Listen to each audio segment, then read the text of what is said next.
Hey there everybody, it's Mike DiLisio with another solo mode review. Today I'm going to be taking a look at the solo mode for the Whatnot cabinet. This is coming from the design team of Steve Finn, Eduardo Barath, and Keith Mateka doing the solo variant, publisher Pencil First Games. In the Whatnot cabinet, you are trying to create the most beautiful cabinet filled with lovely trinkets and doodads and curios and trying to get the most points as a result of those. Let's head over to the table. I'll show you how the solo game plays, then we'll come back here and I'll give you my final thoughts.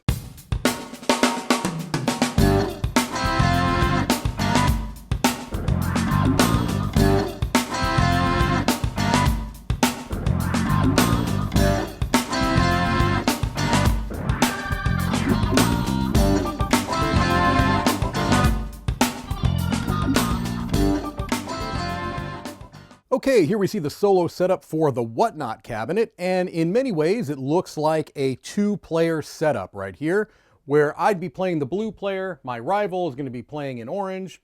For the purposes of the solo game, I'm going to start on spots 2 and 4 of the journey board, and the rival will start on spaces 1 and 3. They're going to get the first turn.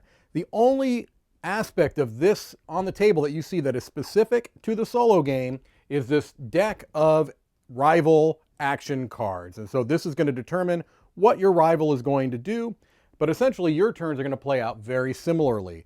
This is my Whatnot cabinet. By the end of the game, it's going to be completely filled.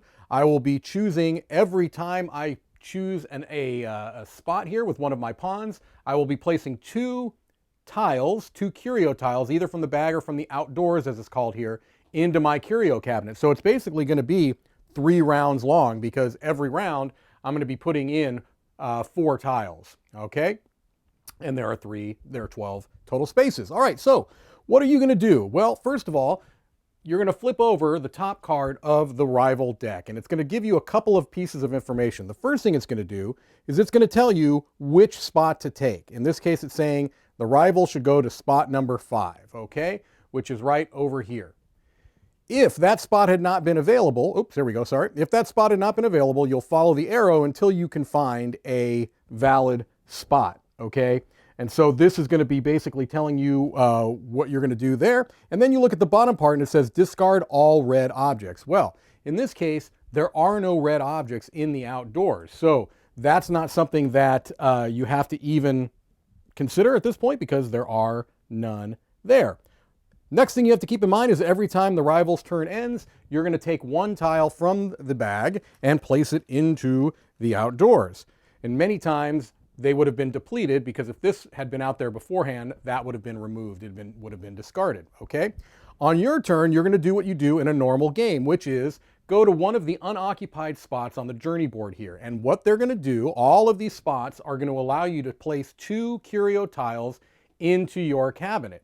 It's just going to be a matter of how you do it. And there's also a slight difference in the solo game in that if you choose spot 1, 2, or 3, immediately you're going to get either 3, 2, or 1 points, depending on which one, at the time of taking the action. So let's say early in the game, I'm pretty open to getting almost anything in here. So I'll go ahead and take this first spot, because it's going to give me 3 points at the end of the game.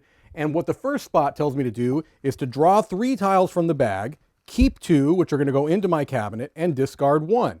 So what type of things am I going to be considering when I choose which tiles to put in? Well, there's a few things. Number 1, I randomly drew this card, which is going to give me 1 extra point for every animal tile in my cabinet at the end of the game. For example, here's a lovely kitty that has that animal symbol right up there in the upper left. That would give me an extra point if I were to choose that. However, I can't choose that because in spot 1, I have to choose from the 3 that came out of the bag, okay?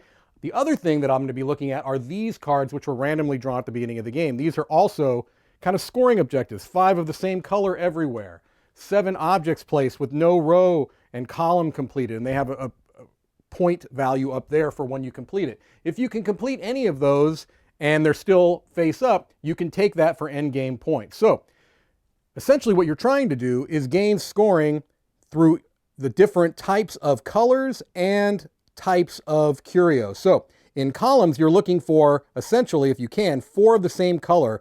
If you do that, that gets you 4 points. If you can do 4 different colors in a row, that gives you 2 points. rows are types of objects. If you can do 3 different types of objects, it's 1 point. 3 of the same objects, something like 3 animals, for example, 3 leaves, 3 crystals, you'd get 3 points as well. All right, so let's say I'm going to take these 2 items. It's not a great pull for me because none of these are the same. They're all different colors. They're all different types of objects.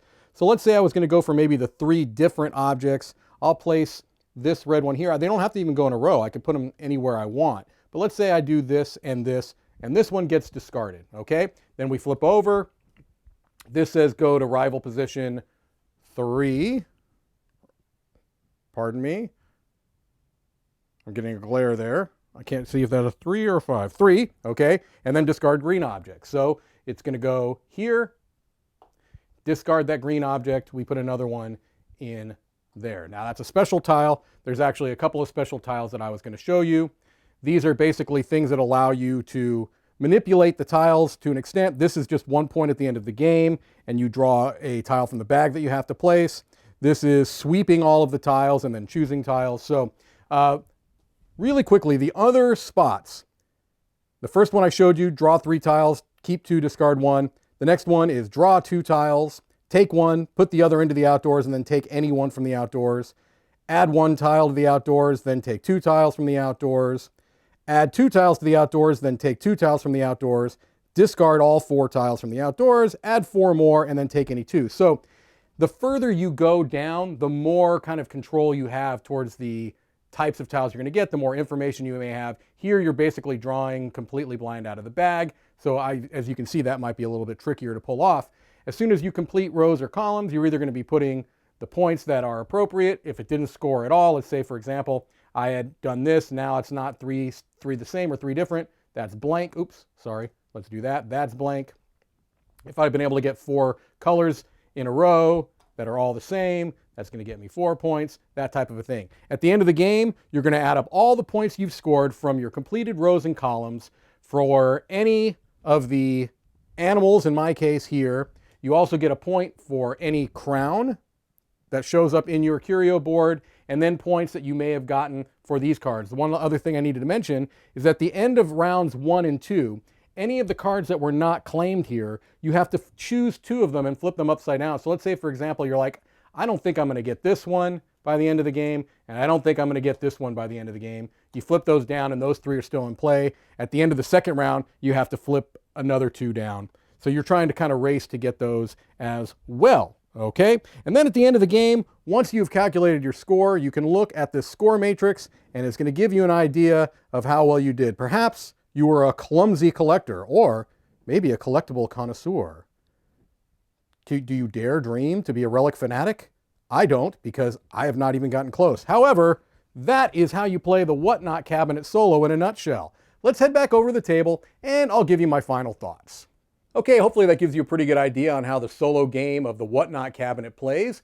First thing I like to do is talk about some solo benchmarks. These are things I like to consider when I want to decide whether I'm getting a game off the shelf and playing it or not. The first is a win-loss condition. Is it a beat your high score variant, or are you playing against a rival opponent? And in the case of the Whatnot cabinet, although you do have technically a rival that you're playing against that's going to be blocking spots, removing items from the outdoors, you're still trying to go for a high score matrix. So I suppose this may be a little bit of a hybrid of those 2 types, and I think it works very well in this particular game. This is essentially a puzzle game, and I've said in the past that puzzle games, I think, work well with scoring matrices in solo experiences. So for certain types of games, I prefer playing against a rival opponent. In other games, I don't have any issue with a scoring matrix, and this is one of those cases.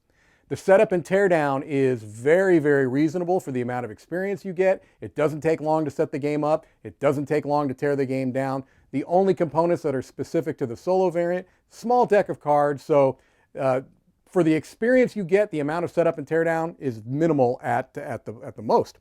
The rules are good. They're clear. They're in a separate section at the end of the rule book, and I think they do a very, very good job of not just talking about the exceptions, but treating it as its own distinct experience and section of the rule book. A lot of times you'll have solo rules and they only talk about the exceptions to the actual rules.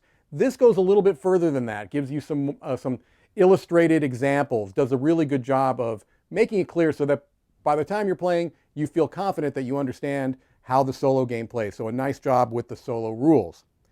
Art and components. Well, I feel like this has been a huge, huge plus for Pencil First games across the board. I feel like their productions are stellar. They really are. Even for games that maybe I haven't liked the game as much, I've never really faulted their production because they always seem to have gorgeous, gorgeous productions. The art in this game by Beth Sobel is stunning. It's beautiful, it's bright, it's vibrant. It's everything that you would hope for when you look at the box, which is also a gorgeous cover as well. So the quality of the components are very good. The wooden pawns are very nice. The cardboard cabinets are very nice. The card quality is linen finish and very, very nice. I have zero negative things to say about the art and components of the game. You might have noticed during the overview that I struggled to tell the 3 and the 5 apart with the rival card. And you might say that that's a negative. But first, I want to say that there was a glare. And second, I could have looked at the picture. The picture corresponds. So you don't even necessarily need to know the number. You can just look at what picture and match it up accordingly. So I wanted to point that out because I had a little struggle during the overview and I didn't need to. So art and components, really well done. So the overall solo experience. Well, to me, the Whatnot cabinet fits perfectly with other Pencil First solo puzzle games, things like Herbaceous and Sunset Over Water. Those are some of my favorite solo puzzle games, and this fits perfectly in with those games. Just really well done. And as I mentioned before, the scoring matrix works very well for this type of game. I feel like the scores seem commensurate with how well or how poorly I've done. I really feel like I can do better, and those scores feel fair. Sometimes those matrices seem almost arbitrary. They haven't here. I've been happy with that. I also want to say keep these unique themes coming. I love games that tackle themes that I have not really come across before. I mentioned a few earlier. The Sunset Over Water, at the time especially, was a unique theme. I've seen more games like that since then. Herbaceous is a unique theme, and Herbaceous Sprouts, another kind of variation on that theme. This is another great theme of going out and collecting curios to put into a cabinet. And I've even seen that some people online have been inspired by it to take pictures of their own Whatnot cabinets that they actually have at home. That's really cool. I don't think I've seen any other game that does exactly this. Keep these unique themes coming. I think it not only is refreshing for people that play games all the time like myself, but it's also a nice way to introduce people that maybe don't play a lot of modern hobby games that might be intrigued by a theme like this that would check it out. And this game, with its light rule set, would be a perfect introduction for a lot of people into gaming.